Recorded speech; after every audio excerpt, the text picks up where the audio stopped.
tentang tahsin anak, tahfiz anak, kemudian parenting, kemudian rumah tahfiz, sekolah dan sebagainya, bisa ketemu dengan Katia. Insya Allah Katia ada program browser kembali seperti biasa di akhir tahun gitu ya. Dan Katia akan fokus di Jabodetabek dan juga Jawa Tengah.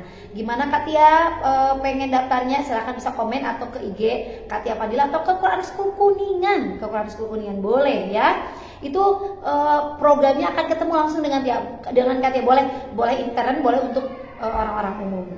Nanti tinggal pilih materinya saja. Nah, seperti biasa Katia mau ngasih tips tentang pengajaran Katia untuk anak-anak itu pengajaran apa ya yang harus diberikan selain tahsin dan tahfiz, selain ngaji Katia.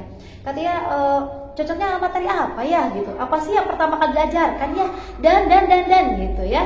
Dan ini juga menjadi pembahasan Katia bersama para orang tua di Quran School Kuningan, dan wajib ya agar harus disamakan visi misi kita antara sekolah dengan orang tua. Jadi kita membangun anak gitu ya, generasi Quran yang hebat, yang muda sebagainya, pokoknya Masya Allah gitu ya, itu harus sama gitu ya. Jadi apa ya?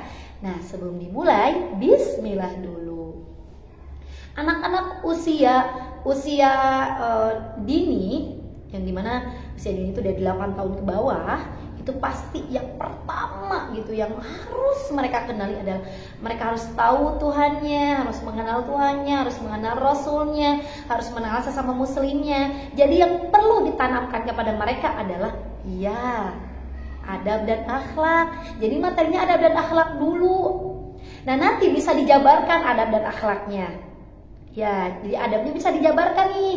Sening ada adabnya, jadi bisa dijabarkan. Jadi adab bertamu, berteman, bersaudara, adabnya dijabarkan. Ada bersaudara, ada bertamu.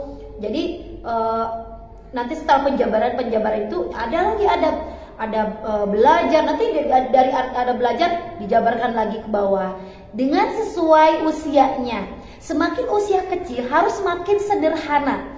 Dan bahkan Katia pengalaman gitu ya, makin usia kecil itu lebih banyak untuk dipraktekkan secara langsung.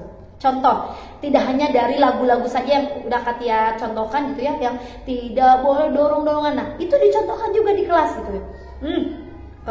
Udah join dengan pendampingnya, dengan partner kerjanya. Nih bagus nggak? Ini hebat nggak nih? Itu anak-anak akan lebih ngena karena usia di bawah usia paling dari 8 kan, usia dini dari 8 ke bawah. Makin ke bawah itu makin lebih menyerap dengan praktek langsung. Makanya kenapa kata Rasulullah, contohkanlah.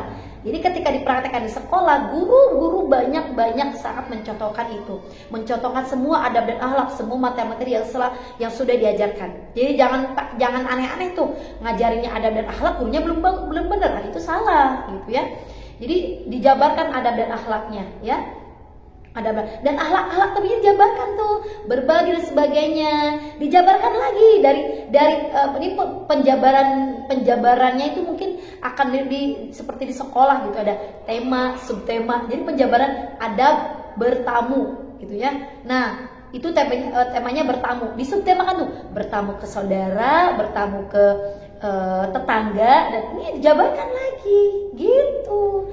Itu ya, ada dan akhlak. Nah, dan itu Katia tipskan itu ya, harus banyak dipraktekkan di kelas. Nanti anak-anak harus jawab sendiri. Ini bagus nggak? Nggak bagus, kenapa? Itu zalim dan sebagainya.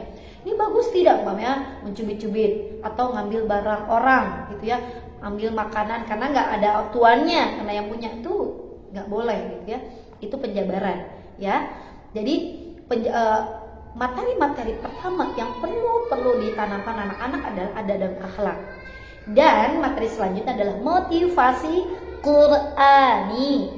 Ya, dari Quran itu apa aja motivasi Qur'aninya? Seperti kita sholat bersama, harus sholat. Kenapa itu motivasi Qur'ani? Dan semakin ingat ya, katanya terangkan lagi, semakin bawah anaknya diterangkannya semakin lebih sederhana dan lebih dimasuk akalnya oleh anak-anak usianya. Seperti itu gitu ya.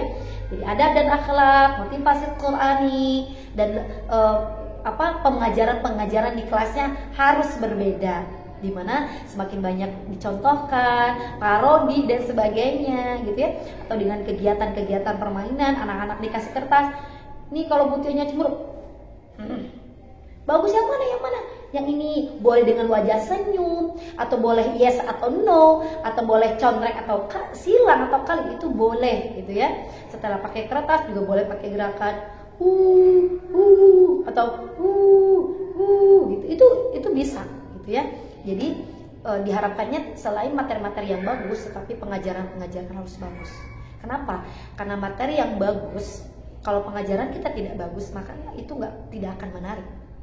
Tapi kalau materi kurang bagus pun, pengajarannya bagus pun, itu akan apa? Akan sia-sia. Jadi materi, pengajaran, dua-duanya bagus, maka akan terjadi kesempurnaan yang insya Allah ridho dari sana. Anak-anak bisa sampai materinya, sampai ilmunya, sampai dengan diamalkannya. Ya, itu sahabat yang berada. Kenapa kata di sini gelap? Tidak, sama aja. Itu saja ya teman-teman ya. Semoga bisa dipahami dan kita akan bertemu lagi. Kayak kata ingatkan, kita tutup. Subhanakallahumma wa bihamdika asyhadu an la ilaha illa anta astaghfiruka wa atubu ilaik. Assalamualaikum sahabat Quran. Assalamualaikum sahabat Quran.